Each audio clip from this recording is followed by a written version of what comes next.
이번 시간은 이 베스트 애널리스트 특집으로 진행됩니다. 오늘은 이제는 바이오테크 S&P 500 헬스케어를 이길 차례다라는 리포트로 이 베스트 애널리스트 선정되신 분입니다. 박병국 NH투자증권 연구위원 모셨습니다. 만나보시죠.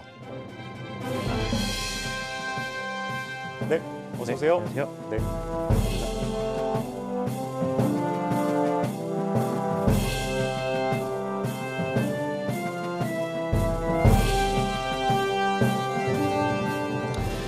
네, 이번에 이 한경 베스트 애널리스트로 처음 선정되셨습니다. 먼저 네. 축하드립니다. 네, 감사합니다. 간단하게 소감 한 말씀 부탁드리겠습니다. 네, 안녕하세요. NH투자증권에서 제약바이오를 담당하고 있는 박병국입니다. 이번에 운이 좋게도 베스트 애널리스트에 선정이 됐고요. 그래서 이번에 선정이 된 이유를 좀 굳이 뽑아보자면 제가 바이오 섹터를 이제 매크로에 좀 연결을 해서 좀 보수적으로 본 부분, 그리고 대형주를 방어주로 좀 잘 본 부분이 아마 좀 역할을 하지 않았나라고 생각을 하고 있습니다. 예, 올해도 좋은 기대 한번 기대해 보도록 하겠습니다. 워낙 이 제약바이오 분 연구원들 모시기가 힘든데 오늘 나와주셔서 감사합니다. 네. 나와야죠. 네. 감사합니다. 네, 본격적으로 질문 여쭤보도록 하겠습니다. 사실 이 지난해 이 제약바이오 기업들 실적 놓고 좀 평가가 엇갈리는 모습입니다. 연구위원님께서는 지난해 바이오 기업들 실적도 어떻게 평가하십니까? 일단 지난해 같은 경우에는 이제 환율에 따라서도 좀 실적이 갈렸던 부분들도 있고요. 근데 예. 가장 최근에 이제 주가의 중요한 4분기 실적 위주로 좀 말씀을 드리면은 삼성바이오로직스와 같은 이런 환율의 효과를 볼 수 있었고, 그리고 고판가 효과가 나온 기업 같은 경우에는 좀 좋았습니다. 그럼에도 불구하고 이제 대형 제약사라고 볼 수 있는 한미약품, SK바이오사이언스, SK바이오팜, 대웅제약 이런 국내 대형 제약사들의 실적은 비용이 좀 증가하는 부분이 있어서 다소 아쉬웠다. 그래서 오히려 올해 좀 턴어라운드를 할 수 있는 모습들을 기대를 좀 하고 있습니다. 예, 그렇다면 좀 올해 기대해 보면 좋겠는데 여전히 제일 관심이 있는 거는 이제 주가일 것 같아요. 이 지난해 이 제약바이오주 주가가 부진했는데 올해 턴어라운드 예상할 수 있다고 했는데 그러면 올해 좀 기대해도 좋을까요? 일단 제약바이오 내에서도 좀 나눠서 보셔야 될 것 같고요. 예. 그래서 먼저 삼성바이오로직스나 셀트리온그룹과 같은 대형 기업들, 이런 방어주들이죠. 예. 그런 기업과 그리고 중간 정도에 있는 국내 대형 제약사들, 마지막으로 사실 변동성이 많이 크기 때문에 또 기대가 되는 바이오테크, 예. 이 세 가지로 나눠서 보셔야 되겠는데, 일단 대형 제약 네, 다시 하겠습니다. 예. 삼성바이오로직스랑 셀트리온과 같은 헬스케어 대형주 같은 경우에는 22년에는 실적 성장이 좋았고, 그리고 24년에도 실적 성장이 좋을 걸로 예상은 되나 23년 같은 경우에는 약간 좀 실적이 둔화됩니다. 그래서 그 두 개 대형주 같은 경우에는 올해에도 여전히 방어주 역할로서 봐야 되는데, 예. 작년에는 사실 좋았어요. 시장 대비 저희가 봐야 되는 거고, 절대 수익률은 그냥 비슷했지만 YTD로 보시면, 근데 시장 대비 좋았거든요. 예. 그게 이제 매크로적인 환경이 많이 안 좋다 보니까 헬스케어 대형주들은 방어가 될 것이다라는 생각이 강했습니다. 근데 올해도 방어주임에도 불구하고 지난 1월, 2월 장세를 보면은 이런 방어주보다는 성장주들이 더 강했기 때문에 주목을 예. 많이 못 받았고요. 그래서 올해 연중으로 봤을 때도 대형주로 봐야 되는데, 일단 매크로적인 영향들이 경기 침체 깊이가 더 깊어진다라든지, 예. 아니면 인플레이션 영향이 잡히지 않는다라든지, 이런 부분들이 더 부각이 되면 매력적일 수는 있으나 지금은 그렇지는 않은 상황이라서 좀 더 지켜봐야 될 것 같고요.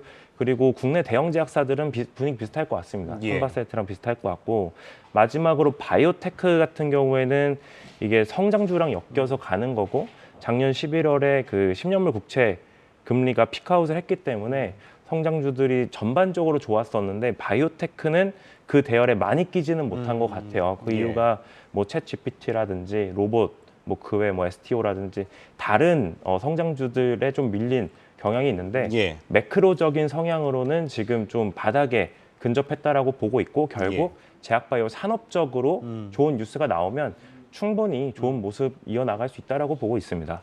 예, 뭐 올해 뭐 제약 바이오 기업들 그래도 긍정적이지만 좀 선별해서 바라볼 필요가 있을 것 같습니다. 뭐 제약 바이오 기업들 뭐 주가 상승의 모멘텀 중에 하나를 꼽자면은 이 글로벌 학회일 것 같습니다. 올해 앞으로 좀 주목할 만한 바이오 학회 일정이라든지 뭐 국내 주요 파이프라인 임상 결과 발표 뭐 예정 같은 거 좀 어떻게 볼 수 있을까요?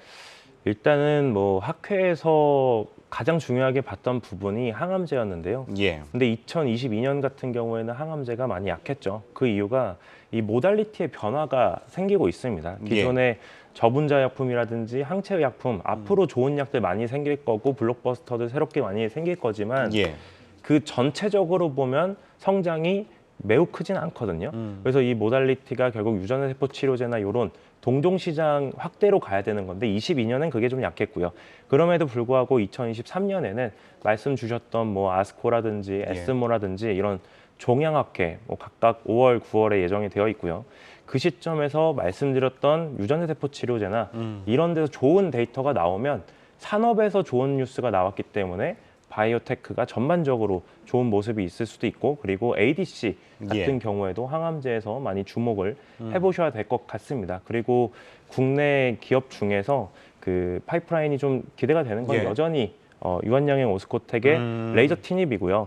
이게 약간 진부한 스토리가 될 수도 있는데 어쨌든 얀센이 드디어 3상 데이터를 올해 중반 정도의 중간 결과로서 공개할 가능성이 있고 그 중간 데이터로도 풋모커가 승인 신청될 수가 있거든요.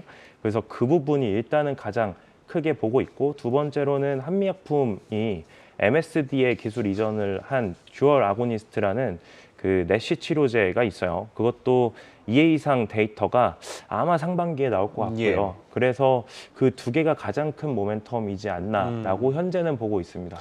예. 뭐 그런 가운데 이 최근 제약 바이오 업계 가장 큰 이슈 이 메디톡스와 대웅제약의 이 승소 결과였었죠. 보톨리눔 톡신 균주 출처를 놓고 벌인 분쟁에서 어쨌든 메디톡스가 뭐 승소를 하기는 했지만 이게 결국에는 좀 업계 전반으로도 영향을 미치는 모습인데 연구원님께서는 어떻게 바라보십니까?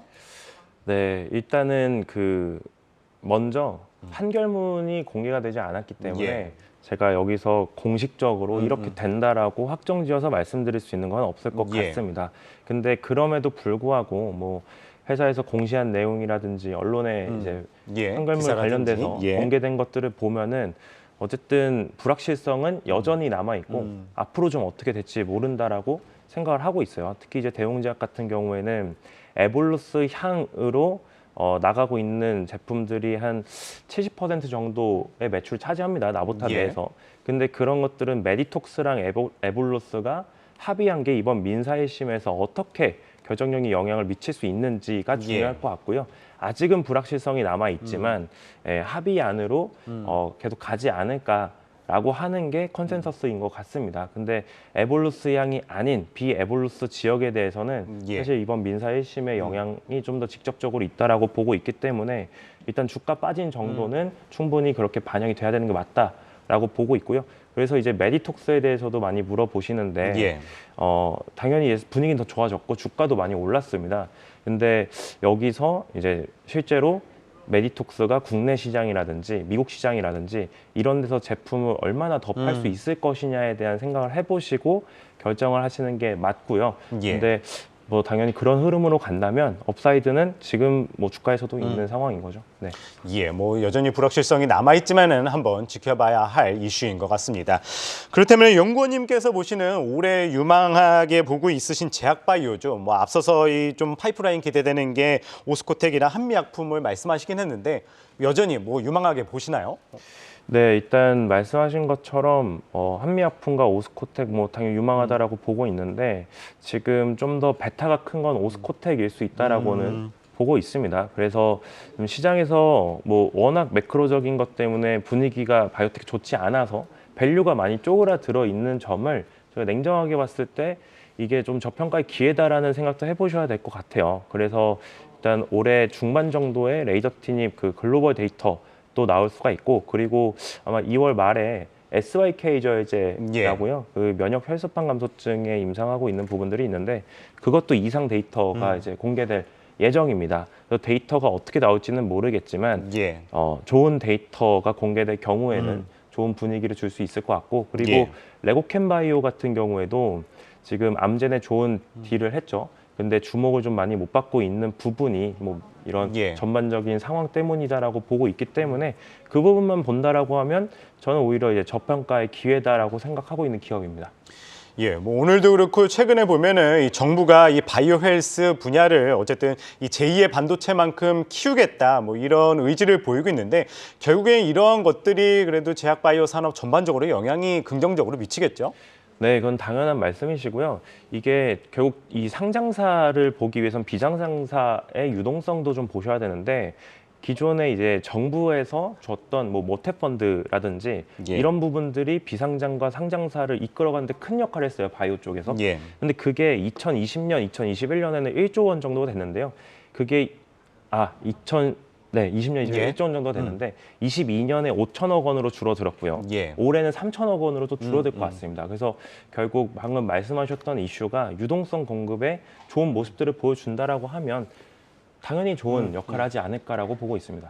예, 뭐 정부에서 적극적으로 뭐 밀어주는 만큼 이 제약 바이오 산업도 한번 기대해 보도록 하겠습니다.